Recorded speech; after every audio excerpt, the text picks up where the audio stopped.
त्यानंतर शब्दाच्या जातीतील चौथी जात आहे क्रियापद.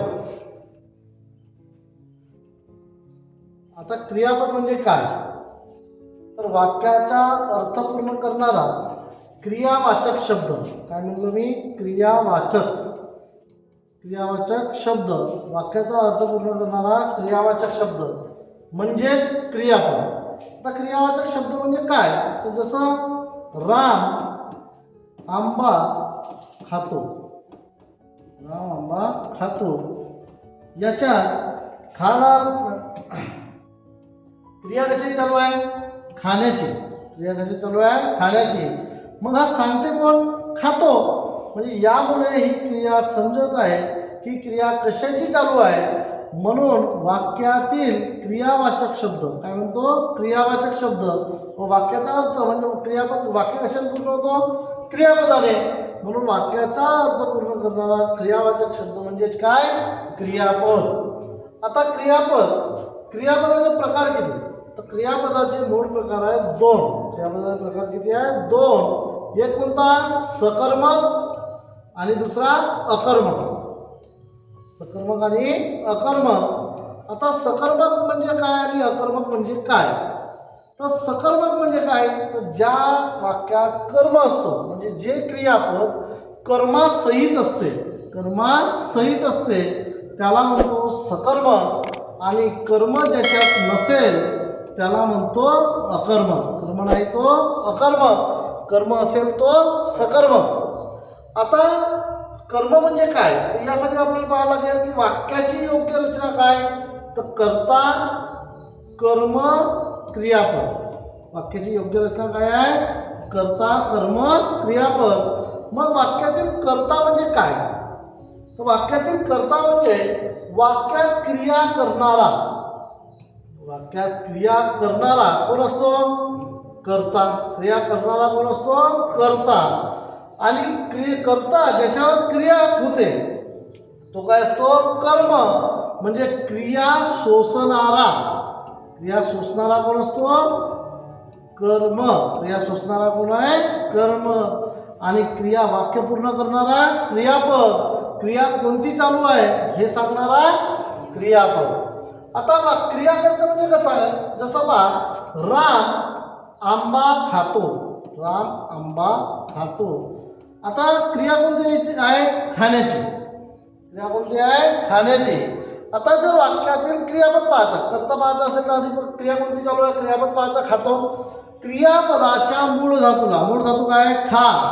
खाणारा कोण, असं खाणारा कोण किंवा खाणारी कोण असं जर विचारला, नारा नारी कोण, तर काय भेटतो? कर्ता. मग खाणारा कोण? राम. या वाक्यात काय आहे? कर्ता राम. म्हणजे खाण्याची क्रिया, वाक्यातील क्रिया ज्याच्याकडून, ज्या नामाकडून केली जाते त्या नामाला त्या वाक्यातील काय म्हणतात? कर्ता. म्हणजे या वाक्यात कर्ता काय आहे? राम. मग राम काय खातो? आंबा. पण आता क्रिया शोषणारा, मग राम आंब्यावर क्रिया होते का? तर होते. जसं आंबा आहे, खाल्ल्यानंतर ती कोळी राहील, आंबा राहील का? नाही. म्हणजे राम आंब्यावर क्रिया करते. पण आपण लक्ष ठेवताना कर्म आहे, सकर्मक आहे की अकर्मक आहे तसं नाही चेक करायचं. काय करायचं? सर्वात आधी क्रियापद पाहिलं, नारा नारी कोणने काय दिसतंय? कर्ता. कर्त्याला ने प्रत्यय लावून पाहायचा. कर्त्याला काय प्रत्यय लावून पाहायचा? ने. आणि वाचताना क्रियापद भूतकाळी जाते म्हणजे ला ली ले होते. जर कर्त्याला ने प्रत्यय लावलं आणि क्रियापद ला ली ले झालं तर समजून जायचं की त्या वाक्यात कर्म आहे, म्हणजे तो सकर्मक वाक्य आहे. तर याला बघून पाहू. रामने आंबा खाल्ला. म्हणजे इकडे काय झाला? ला. म्हणजे ने लागला आणि इकडे ला झाला. म्हणजेच हा सकर्मक वाक्य आहे. मग सकर्मक वाक्य असल्यानंतर क्रियापदाला कायने प्रश्न विचारला. क्रियापदाला कायने कशाने प्रश्न विचारायचा? कायने. काय खाल्ला? आंबा. काय खाल्ला? आंबा. मग या वाक्यात आंबा काय होणार? कर्म. आणि कर्म आहे म्हणून हा वाक्य कोणता? हा क्रियापद कोणता होणार? सकर्मक. म्हणून काय होणार? सकर्मक. त्यानंतर जसं राम रस्त्यात पडला. राम रस्त्यात पडला. क्रियापद काय आहे? पडला. त्याला नारा कोणने प्रश्न विचारला? पडणारा कोण? राम. पडणारा कोण? राम. म्हणजे वाक्यातील कर्ता काय आहे? राम. आता कर्म पाहायचं असेल तर कर्त्याला काय लावून पाहायचं म्हणलं? ने. रामने रस्त्यात पडला. जुळते का? नाही. म्हणजे ने लावून इकडं लाविले होत नाही. म्हणजे याच्यात कर्म आहे का? नाही. मग कर्म असेल नसेल तर तो वाक्य तो क्रियापद कोणता? अकर्म. कोणता क्रियापद? अकर्म. समजलं? त्याच्यात त्यानंतर राम रावण मारतो. राम रावण मारतो. याच्यात क्रियापद मारतो. मारणारे कोण? मारणारे कोण? राम. म्हणजे कर्ता काय आला? राम. आता ने प्रत्यय लावून पहा. रामे रावण मारले.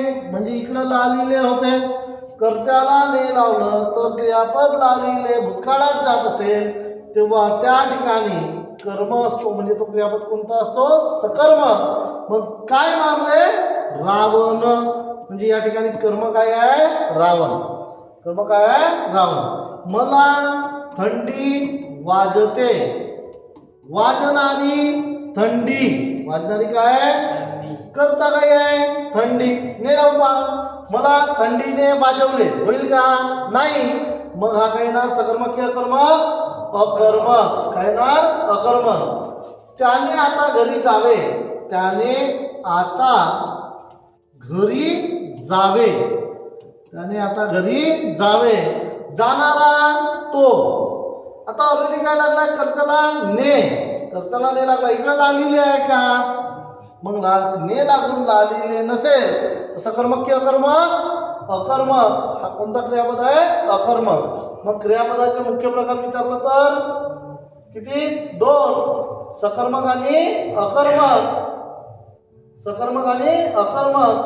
तर ज्याच्यात कर्म सहित आला तर सकर्मक. कर्म नसेल तर अकर्म. कर्म नसेल तर अकर्म. आता त्यानंतर त्या व्यतिरिक्त आणखी सकर्मक आणि एक उभयविध आहे. उभयविध. उभयविध क्रियापद. आता उभयविध म्हणजे काय? तर एकच क्रियापद सकर्मक आणि अकर्मक. अकर्मक या दोन्ही ठिकाणी वापरला जातो. त्याला काय म्हणतात? उभयविध. त्याला काय म्हणतात? उभयविध. आता बघा,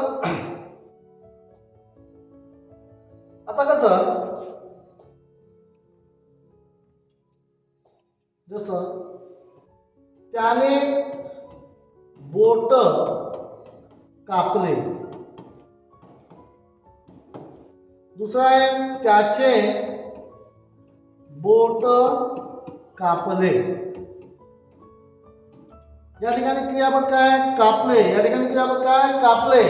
दोन्ही ठिकाणी क्रियापद कसा आहे? सारखा. दोन्ही ठिकाणी क्रियापद कसा आहे? सारखा. मग कापणारे कोण? कापणारे कोण? त्याने. कापणारा कोण? तो. याच्या ठिकाणी कर्ता काय आहे? तो. कापणारा कोण? तो. ने प्रत्यय लागलाय. कर्त्याला ने लागलाय. क्रियापद इकडं ले आहे. मग सकर्मक की अकर्मक? सकर्मक. काय कापले? बोट. याच्यातला कर्म काय आहे? बोट. म्हणजे हा काय येणार? सकर्म. हा काय येणार? सकर्म. त्याच्यानंतर त्याचे बोट कापले. कापणारे बोट. म्हणजे या ठिकाणी कर्ता काय आहे? बोट. कर्ता काय आहे? बोट. आता त्याचे बोटाने कापले. जमते का? नाही. मग याच्यात कर्म नाही. म्हणून हा काय होणार? अकर्म. हा काय होणार? अकर्म. पण दोन्ही ठिकाणी क्रियापद काय आहे? कापले. कापलेच क्रियापद सकर्मक मध्ये येत आहे, अकर्मक मध्ये येत आहे. म्हणून अशा क्रियापदाला कोणतं क्रियापद म्हणायचं? उभयविध क्रियापद. कोणतं क्रियापद? उभयविध. म्हणजे याच्यात मग आता उभयविध मध्ये कोणते कोणते आहे? जसं उघडले. घराचे. त्याने दार उघडले. घराचे दार उघडले. स्मरते. आठवते. हे क्रियापद कोणतं आहे? उभयविध. कापले काय आहे? उभयविध. म्हणजे जे क्रियापद सकर्मक आणि अकर्मक दोन्ही ठिकाणी वापरले जातात त्याला काय म्हणतात? उभयविध. पुन्हा सकर्मक आणि मध्ये आहे द्विकर्मक. कोणतं आहे? द्विकर्मक. द्विकर्मक क्रियापद. आता द्विकर्मक क्रियापद म्हणजे काय? तर एकच क्रियापद दोन कर्मात पकडून येतो तेव्हा त्याला काय म्हणतात? द्विकर्मक क्रियापद. आता दोन कर्म असतील तर त्याच्यात एक प्रत्यक्ष कर्म मानला जातो आणि एक अप्रत्यक्ष कर्म. दुसरा कोणता आहे? अप्रत्यक्ष कर्म. आता प्रत्यक्ष कर्मात काय आहे? तर प्रत्यक्ष कर्म हा कोणत्या विभक्तीत असतो? प्रथमा. प्रत्यक्ष कर्म हा कोणत्या विभक्तीत असतो? अप्रत्यक्ष कर्म नेहमी कोणत्या विभक्तीत असतो? चतुर्थी. कोणत्या विभक्तीत असतो? चतुर्थी. प्रथमा विभक्तीतला प्रत्यय हा नेहमी वस्तुवाचक असतो. कसा असतो? वस्तुवाचक. म्हणजे प्रत्यक्ष कर्म हा निर्जीव असतो. काय असतो? निर्जीव. प्रत्यक्ष कर्म हा काय असतो? निर्जीव. अप्रत्यक्ष कर्म हा नेहमीच काय असतो? प्राणीवाचक. काय असतो? प्राणीवाचक. आणि हा नेहमी काय असतो? सजीव. अप्रत्यक्ष कर्म काय असतो? सजीव. आता एक वाक्य पकडलं, जसं साहेबांनी भिकाऱ्यास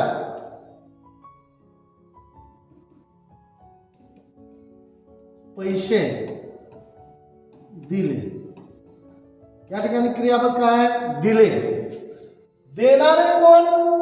साहेब. म्हणजे वाक्यात करता काय आहे? साहेब. करता काय आहे? साहेब. इथं नी लागलाय. ने लागला. इकडं लागलेले आहे. सकर्मक की अकर्मक? सकर्मक. मग आता काय दिले? पैसे. काय दिले? हा कर्म आहे. आता पैसे दिल्याचा फरक किंवा परिणाम कोणाला होत आहे? भिकाऱ्याला. म्हणजे याच्यावर एक क्रिया होत आहे. म्हणजे हाही काय येणार? कर्म. आता दोन्ही कर्म असतील तर हा काय आहे? निर्जीव वस्तुवाचक. मग वस्तुवाचक कर्म हा काय असतो? प्रत्यक्ष कर्म. हा काय असतो? प्रत्यक्ष कर्म. प्रत्यक्ष कर्म कोणत्या विभक्तीत आहे? प्रथमा. प्रत्यक्ष कर्माला कधीही विभक्ती प्रत्यय लागला राहणार नाही. आणि हा जो भिकार्यस म्हणलं हा काय आहे? सजीव आहे. म्हणून हा काय होणार? अप्रत्यक्ष कर्म. आणि याला सलाते सलालाते कोणत्या विभक्तीचे प्रत्यय? चतुर्थी. कोणत्या विभक्तीचे प्रत्यय? चतुर्थी. त्यानंतर जसं न्यायाधीशाने आरोपीस दंड थोटावले. यात क्रियापद कोणता आहे? थोटावले. थोटावणारे न्यायाधीश. करता काय आहे? न्यायाधीश. करता काय आहे? न्यायाधीश. मग ने लागलाय. इकडं थोटावले लालिले आहे. सकर्मक की अकर्मक? सकर्मक. काय थोटावले? मग दंड. दंड हा काय येणार? कर्म. आता दंड ठोठावल्यानंतर कोणावर फरक पडणार आहे? आरोपीस. म्हणजे हाही काय होणार? कर्म. मग दोन कर्म आहेत. हा क्रियापद कोणता? द्विकर्म.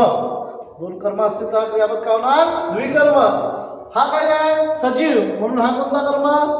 अप्रत्यक्ष. सजीव प्राणीवाचक काय येणार? अप्रत्यक्ष. हा काय येणार? प्रत्यक्ष. हा काय येणार? प्रत्यक्ष. एक लक्षात ठेवायचा, अप्रत्यक्ष कर्मालाच विधेय पूरक म्हणतात. अप्रत्यक्ष कर्माला काय म्हणतात? विधेय पूरक. अप्रत्यक्ष कर्माला काय म्हणतात? विधेय पूरक. तसंच आणखी शबरीने रामास बोरे दिली. शबरीने रामास बोरे दिली. देणारी कोण? शबरी. करता काय आहे? शबरी. ने प्रत्यय इकडे लावलेले आहे. सकर्मक की अकर्मक? सकर्मक. काय दिले? बोरे. म्हणजे हा एक कर्म. आता बोरे कोणाला दिले? रामास. हाय काय होणार? कर्म. एक निर्जीव एक सजीव. एकाला प्रत्यय नाही प्रथमा, एकाला चतुर्थी. हा सप्रत्यय कशाचा? कोणत्या विभक्तीचा? चतुर्थी. हा कोणता कर्म येणार? प्रत्यक्ष. आणि हा कोणता कर्म येणार? अप्रत्यक्ष. हा कोणता कर्म येणार? अप्रत्यक्ष. म्हणजे द्विकर्मक वाक्यात किती कर्म असतील? दोन. जे क्रियापद दोन कर्मासहित येतात त्याला काय म्हणतात द्विकर्म. समजलं. त्यानंतर आणखी प्रकार पडतात शक्य आणि प्रायोजक. शक्य आणि प्रायोजक. आता शक्य प्रायोजक म्हणजे काय, तर क्रिया स्वतः करण्यास म्हणजे एखादा क्रिया स्वतः करण्यास जेव्हा सामर्थ्यवान असतो, स्वतःच्या मनाने किंवा स्वतःच्या दुसऱ्याच्या न सांगता स्वतःच क्रिया करतो तेव्हा त्याला काय म्हणतात शक्य. आणि दुसऱ्याच्या सांगण्यावरून क्रिया करते त्याला काय म्हणतात प्रायोजक. जसं बाळाला हसविते, बाळाला हसविते हा एक वाक्य. आणि आई बाळाला हसविते, आई बाळाला हसविते. आता या दोन वाक्यात क्रियापद हसविते हसविते, पण या ठिकाणी हसणारा कोण आहे बाळ. हसणारा कोण आहे बाळ. या ठिकाणी कोणी हसवत आहे का याला नाही, म्हणजे हा स्वतःच्याच मताने हसतो. म्हणून जेव्हा करता हा स्वतःच्या मताने क्रिया करण्यास सामर्थ्य असतो तेव्हा त्याला कोणता क्रियापद म्हणतात शक्य. आणि शक्य क्रियापदालाच कोणता क्रियापद म्हणतात सामर्थ्य क्रियापद. कोणता क्रियापद म्हणतात सामर्थ्य. मग इथंही हसणारा कोण आहे बाळच आहे, पण हसविणारी कोण आहे आई. म्हणजे त्या बाळाला बाळ जरी स्वतः हसत असला तरी हसवत कोण आहे आई. म्हणून ही क्रिया दुसऱ्याकडून होत आहे म्हणून याला काय म्हणणार प्रायोजक क्रियापद. काय म्हणणार प्रायोजक. म्हणजे हा हसविते काय होणार प्रायोजक आणि बाळाला हसविते शक्य. त्यानंतर मला चालविते, मला चालविते. आता मला चालविते हा काय झालं शक्य. बाबा मला चालवितात प्रायोजक. बाबा मला चालवितात प्रायोजक. म्हणजे चालविणारे कोण आहे बाबा. जेव्हा दुसरं कोणी आलं तेव्हा ते काय होते प्रायोजक. तेव्हा काय होणार प्रायोजक. त्यानंतर मला बसविते काय होते शक्य. मला बसविते शक्य. मला रडविते शक्य. मला नाचविते शक्य. मला नाचविते शक्य. त्याच्यानंतर आई मला बसविते, आई मला बसविते हा काय होणार प्रायोजक. कारण की क्रिया करून घेणारी कोण आहे आई. आई मला रडविते प्रायोजक. या रहमानांचे गाणे मला नाचवितात प्रायोजक. खेळ मला दमवितो, खेळ मला दमवितो हा काय होणार प्रायोजक. खेळ मला दमवितो प्रायोजक. दमणारा मी जरी असलो पण दमविणारा कोण आहे खेळ. म्हणून हा काय होणार प्रायोजक. काय होणार प्रायोजक. म्हणजे स्वतः क्रिया केला तर शक्य आणि क्रिया करून घेतली तर प्रायोजक. क्रिया करून घेतलं तर प्रायोजक. क्रियापद म्हणजेच काय की वाक्याचा अर्थ पूर्ण करणारा क्रियावाचक शब्द. क्रियापदाचे प्रकार किती पाहिले दोन, सकर्मक आणि अकर्मक. कर्म असेल तर सकर्म, कर्म नसेल तर आणि दोन्ही असेल क्रियापद सकर्मक आणि अकर्मक मध्ये त्याला काय म्हणायचं उभयविध. तो काय होणार उभयविध. आणि दोन कर्म असतील तर द्विकर्म. दोन कर्म असतील तर द्विकर्म. समजलं इथपर्यंत.